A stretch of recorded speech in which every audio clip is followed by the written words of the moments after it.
Just got the front wheel bearings or axle bearings and seals done, and we're about to knock out the rears. This is gonna be fun. These were the front axle bearings. As you can see, they were not in the greatest shape at all. They pretty much all fell apart coming out, the ones that weren't already torn apart. We got the top up, the boom locked. I'm gonna have pressure wash this thing out real good.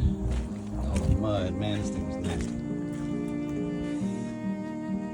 And we're about to get that cover off here and remove these axles. Finally got those rear axles out. Had to press it out with a bottle jack. This one side was a pain in the butt. It didn't want to come out. Thought I was about to bend the hub, but they're out. And about to pull these bearing races, clean it all up, and install some new parts.